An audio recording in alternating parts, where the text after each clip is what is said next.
Everyone, welcome to the session. आज का जो हमारा सेशन है उसका टॉपिक है वर्ड रीअरेंजमेंट। हमें यहाँ इंस्ट्रक्शंस दिए गए हैं। इस इंस्ट्रक्शंस में ये लिखा हुआ है कि हमारे पास सेंटेंस है, उसमें बोल्ड वर्ड्स दिए गए हैं। हमें देखना है कि हमारा सेंटेंस कॉन्टेक्चुअली करेक्ट है या नहीं है और ग्रामेटिकली करेक्ट है या नहीं है। ठीक है, with that let's move to question number 1। The opportunities of her decision begin to reveal themself slowly as new consequences emerge in unexpected places. तो स्टूडेंट्स, जैसे कि आप यहाँ देख सकते हैं, यहाँ पर सेंटेंस कह रहा है कि डिसीजन, फैसले के कुछ असर निकल के आ रहे हैं। किसी डिसीजन के अपॉर्चुनिटीज़ खुद को रिवील नहीं करते हैं, बल्कि डिसीजन के कॉन्सिक्वेंसेस निकलते हैं। ठीक है, आगे लिखा है एमर्जिंग इन अनएक्सपेक्टेड प्लेसेस, अचानक जगहों पर सामने आना। क्या सामने आना? नए अपॉर्चुनिटीज़। तो हम यहाँ पे क्या करेंगे, ऑप्शन ए को ऑप्शन सी से स्वैप करेंगे और अब हमारा जो नया स्टेटमेंट बन के आएगा वो क्या आएगा? The consequences of her decision begin to reveal themselves slowly as new opportunities emerge in unexpected places।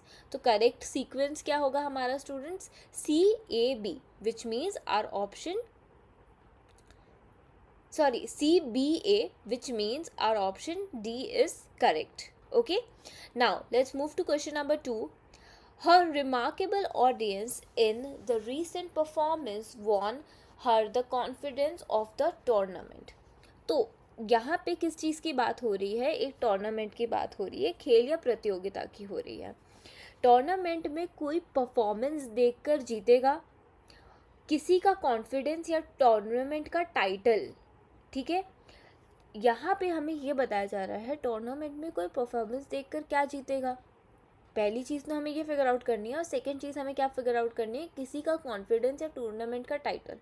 ठीक है, तो यहाँ पे आप जैसे कि देख सकते हैं वॉन हर द के साथ फिट बैठने वाली हमें एक ऐसी चीज़ चाहिए, एक ऐसा वर्ड चाहिए। अगर हम ऑप्शंस को ध्यान से देखें तो आप देख सकते हैं किसी पर्सन का टूर्नामेंट में क्या होता है? Performance, but natural. उस परफॉर्मेंस ने उसको क्या जितवाएगा? वो परफॉर्मेंस उसको क्या जितवाएगा? एक टूर्नामेंट जितवाएगा। किस चीज़ ने उस टूर्नामेंट का टाइटल जितवाया? उसके अंदर का कॉन्फिडेंस ने, जो उसने अपनी ऑडियंस के सामने दिखाया। तो अगर हम इस पूरे सेंटेंस को रीअरेंज करेंगे तो क्या आएगा क्वेश्चन, मतलब हमारा स्टेटमेंट आएगा हर remarkable performance.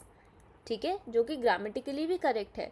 In the recent tournament में परफॉर्मेंस दी, वॉन हर अपलॉज या कॉन्फिडेंस, जहाँ कि हमारा ऑप्शन यहाँ पे कॉन्फिडेंस है।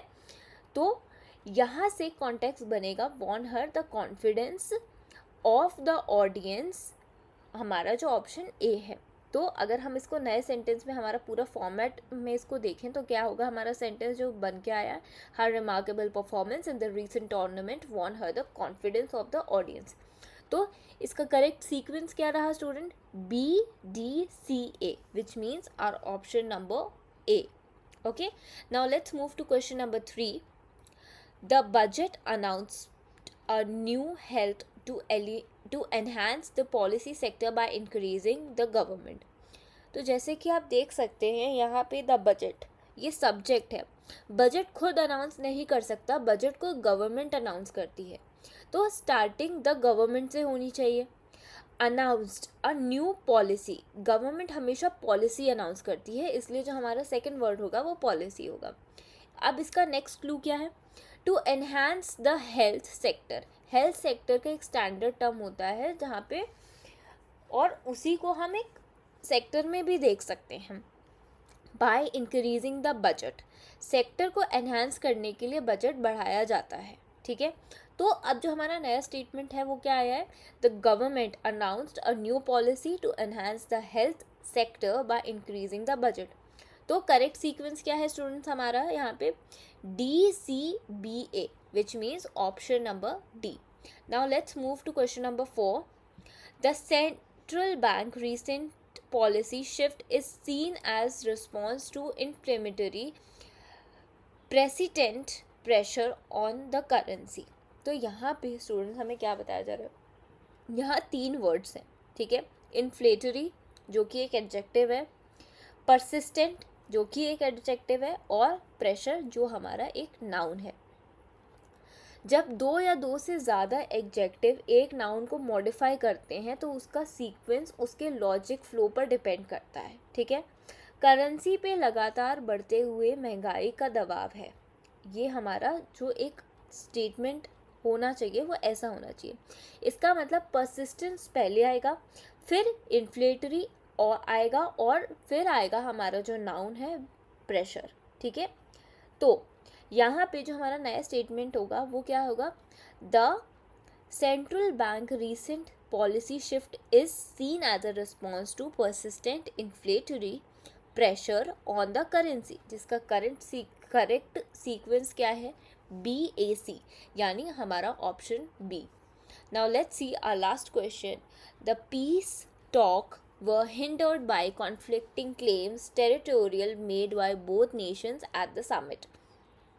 तो क्लेम यहाँ पे स्टूडेंट एक नाउन होता है, और टेरिटोरियल यहाँ पे जो वर्ड यूज़ हुआ है वो एक एडजेक्टिव है, ठीक है। अब यहाँ पे जैसे कि आप देख सकते हैं जो एल पर यहाँ पे एंड हो रहा है, ठीक है।